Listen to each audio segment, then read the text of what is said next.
So what is it about the 2011 TWH conference, September 15th through the 18th, that draws you all? Like, for us as a collective, I think a big part of our dream is to be, for our music and our concerts, to be a big part of what helps save the planet and transform consciousness throughout the world. Joe, tell us a little bit about LUNAR Fire. What can we expect when we attend the show?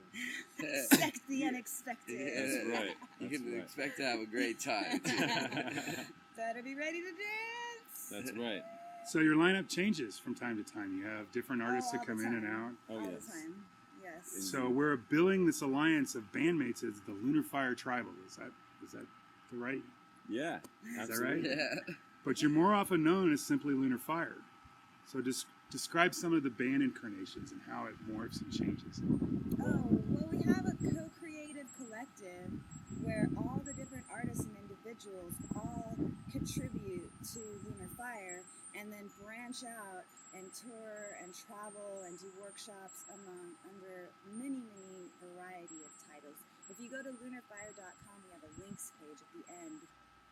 So one of the songs that you'll be performing for us is Woman Who Sees. At least in part about the Kurandara. Maria Sabina. Yes, tell us about that. Tell us what the inspiration was for that song. When I was 18, I was living in New York City, and I looked up mushrooms in the card catalog of the Columbia University Library and found so many books I didn't know what to look at. And two of them had the same numbers as my birthday and my friend, so I just went to those two books. And one of them was the book by Gordon Lawson, an anthropologist who went down to Oaxaca and actually did physical tape recordings of Maria Sabina performing ceremonies, which were translated from Zapotec to Spanish to English. And a huge book would appear before this amazing curandera healer down in Oaxaca in southern Mexico. And the Zapotecs don't have a written language. But a huge book would appear to her, and she would read the chants from the book. And at the end of every line, she would say, says, dice, because it's not her words. The words are coming from the mushrooms, the psilocybin mushrooms that she ingests for her healing sessions. And so she'll say, green budding mother of the earth says, the woman of 13 spiraling colors says, and each line is her connection with the earth and the plant medicines and transferring the lessons to the patient. And so this song is really an honoring her and the tradition of the spirit path and the spirit warrior and the medicine healer. You grew up in Mexico? I spent a lot of time in Mexico, but I actually grew up in South Texas in San Antonio, which is like me too. We all grew up in San Antonio. San Antonio, Texas. So were you taught anything about plant medicines when you were little? Well, definitely the abuelitas, the grandmothers with the lemon and lime trees and mint bushes and herbs and it's a big part of South Texas culture. You guys want to get into musical influences? Vicente Fernandez. Yeah.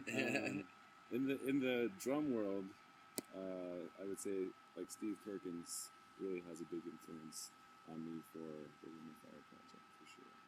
What gives you energy, sustains you through hard times, inspires you to write new work or to give back to the world? This beautiful planet. Yeah.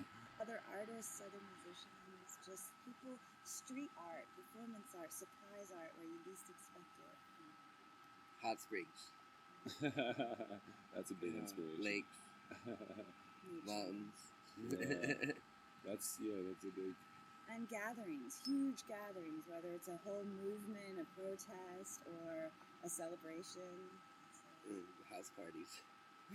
Have you always been happy with your gifts, your vocal qualities, the effects that you've had on your audience? Has always been joyful and easy? And... Yeah, we seem to have that luck. It's kind of magical. Yeah. Well, we're blessing. Yeah, it's definitely, we've talked about just getting out of the way to have something much bigger move through all of us, and that's always kind of been a mantra and thing we go back to when it comes to making music is just let it flow through you and become that vessel, for sure. So, Gilly, I assume like you, like myself, started early banging out rhythms on anything you could get your hands on. What kind of music has inspired you the most? Wow, I've gone through a lot of different types of music as far as from your everyday pop music to super experimental avant-garde stuff to rock and punk rock. That was my first kind of introduction into the live world was really fast. How fast can I play punk rock? And then I was introduced to world music and tablas and udus when I was around 19 or 20. Listening to Zakir Hussain and some of the masters that just have blessed this planet with the musics and the transcendence of channeling.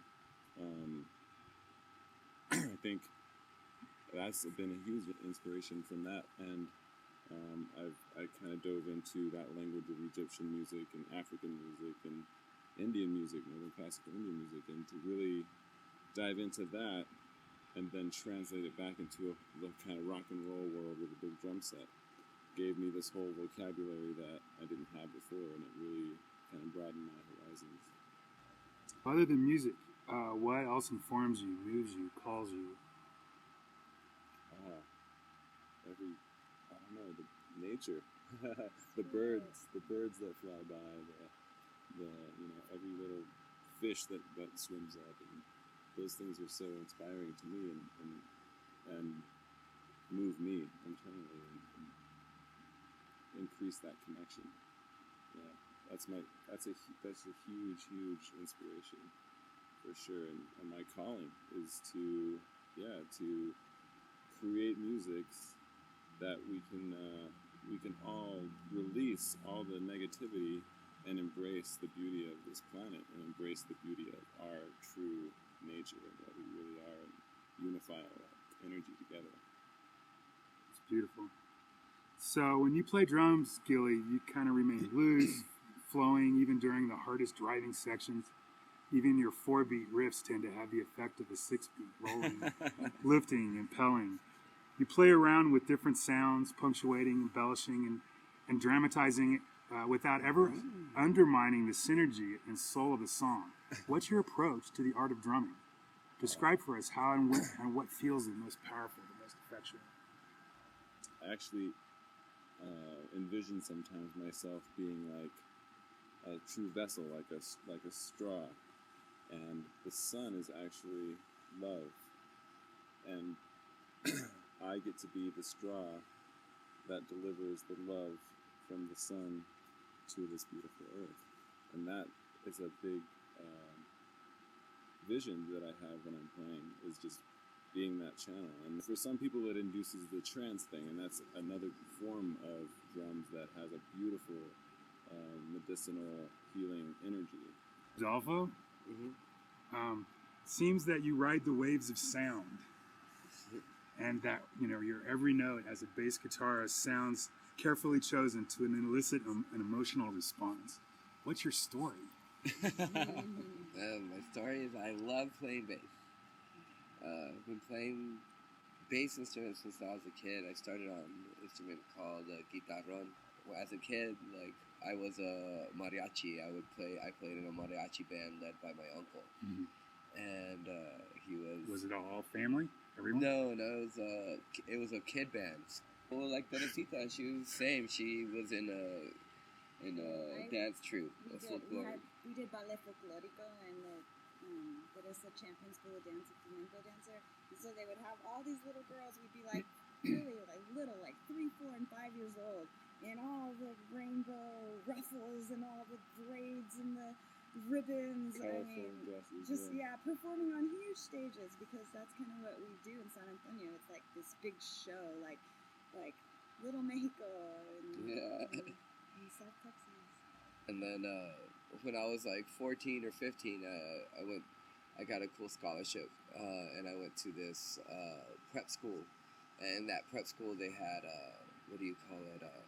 like a band. Like, I would go hang over there because all the kids were musicians and stuff like that, and I get like ideas from them and stuff.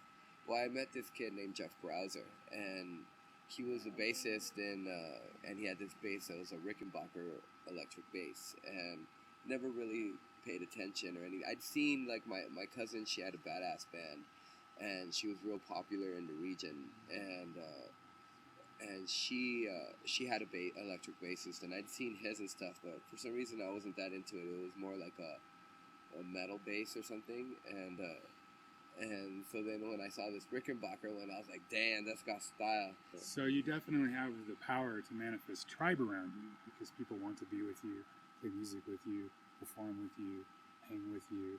I mean, tribe naturally comes to you in what you do and how you live your life.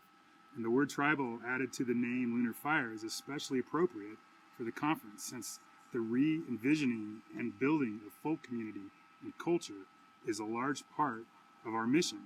We hope to be inspiring not only personally empowered herbal practice, but also heightened awareness, exploration and discourse, social and ecological activism, earth stewardship and nature awareness, sustainable localized agriculture, literature, and the arts, all important for the recreation of world of healing and wholeness.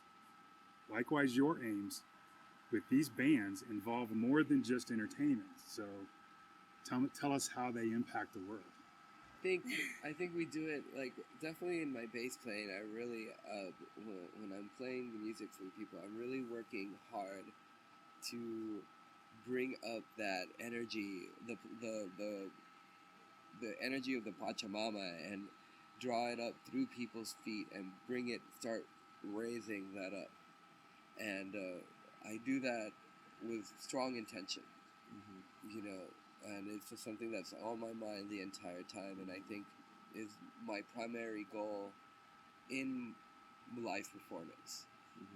So when we make people dance, it's literally, like you said, like moving people from the inside out and opening that channel to release and to heal, and that's like a really big part of what we do, and all of our attentions are in that direction for sure.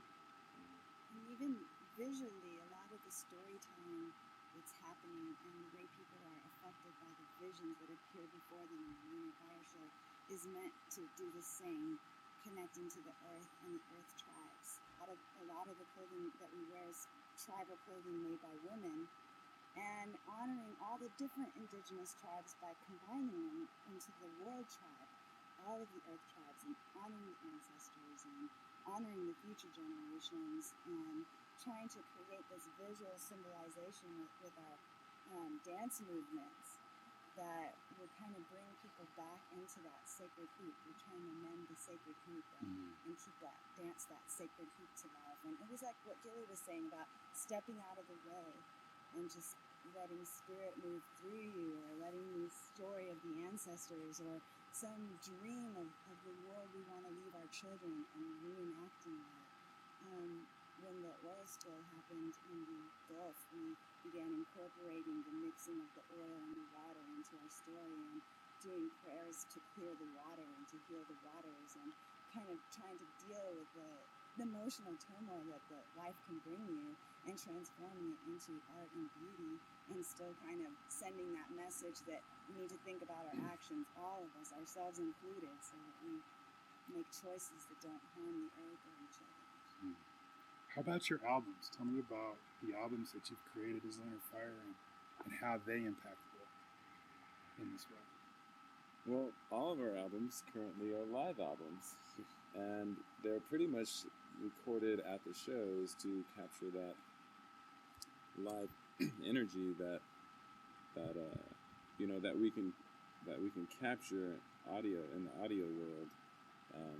That's happening without seeing what's visually happening, but